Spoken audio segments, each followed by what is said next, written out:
এই হলো ঈদের আগের দিন রাতে লক্ষ্মীকোল বাজারের চিত্র। আসসালামু আলাইকুম, আমি নুরুল কাব্য স্বাগত জানাচ্ছি নতুন একটি ভিডিওতে। তো আজকে 30 রোজা শেষ করে আগামীকাল ঈদ উদযাপন করবো আমরা মুসলমানগণ, পবিত্র ঈদ উল ফিতর। তো সবাইকে জানাচ্ছি ঈদ উল ফিতরের শুভেচ্ছা। ঈদ মোবারক, ঈদ মোবারক, ঈদ মোবারক। আশা করি আপনারা সবাই ভালো আছেন এবং আগামীকালকে আমাদের সবার মুসলমানদের জন্য সবার আনন্দের দিন, কারণ 30টা রোজা রাখার পরে আমরা সবচেয়ে ধর্মীয় উৎসব ঈদ উল ফিতর পালন করব এবং ঈদের নামাজ শেষে আমরা একে অপরের সাথে কোলাকুলি করব এবং কুশল বিনিময় করব। বাজারে গিয়েছিলাম কিছু কেনাকাটা করতে, তো গিয়ে দেখলাম এত পরিমাণে ভিড়, কোনো দোকানে তো কি ঢোকার উপায় নাই, প্রচুর পরিমাণে ভিড়, যার কারণে কষ্ট করে ছোটোখাটো কিছু কেনাকাটা ছিল সেগুলো কমপ্লিট করে আমি আর আমার মেয়ে বাসায় চলে আসি। তো ঈদ উদযাপনের জন্য অনেক আনন্দ লাগতেছিল।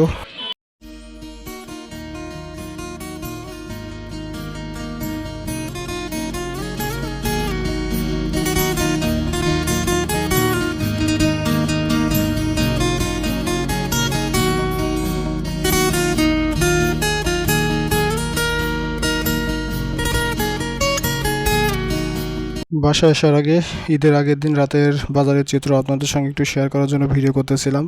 তো ভিডিও করার অনেক বিপদ, কারণ চারিদিকে এত পরিমাণে সাইকেল, মোটরসাইকেল, ভ্যান, রিক্সা, গাড়ির হর্ন। তারপর একটু কষ্ট করে ভিডিও করে নিলাম।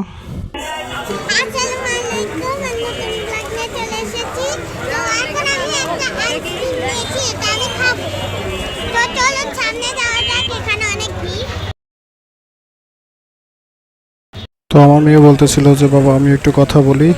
আমি বললাম যে এত ভিড়ের মধ্যে কথা বলে কি শোনা যাবে? তারপরে বললো যে একটু বলি না। তো এতক্ষণ আপনারা আমার মেয়ের কথা শুনতে পেলেন। আমার মেয়ে অনেক এক্সাইটেড ছিল ঈদের উপলক্ষে, তো আমার মেয়ের সাথে করে বাজারে নিয়ে গেছিলাম।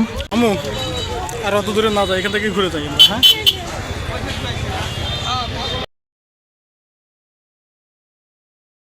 মেয়েকে নিয়ে বাসায় যাওয়ার পরে ঈশার আজান দিলে পরে মসজিদে চলে আসি, নামাজ পড়ে বের হই। আজকে মসজিদে তারাবির নামাজ পড়ার জন্য তেমন তাড়াহুড়ো নেই, মসজিদে তেমন কোনো মুসল্লিও নেই, শুধু কয়েকজন মতো আমরা আজকে নামাজ পড়লাম, ঈশার নামাজ। এই যে আমি নামি বাবু খুনসুটি করতেছি, আমরা বাজারে ছিলাম, আবার বাসায় আসছি। আমি আইসক্রিম খেয়েছি আর একটা চকলেট কিনেছিলাম, এখন খাচ্ছি।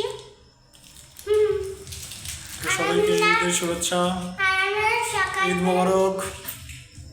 আর আমার সকালবেলা এই যে গ্যারেজ ধুইছি জন্য খালি পায়ে হাঁটাহাঁটি করতেছি। এই যে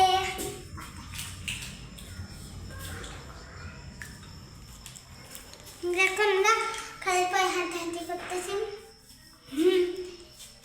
তা আসুন নিচে ঘুরে দেখাই, আসুন।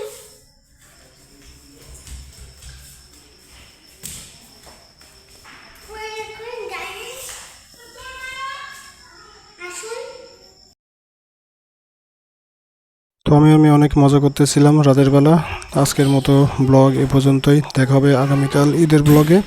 ততক্ষণ সবাই ভালো থাকুন, ঈদ মোবারক সবাইকে আবারও।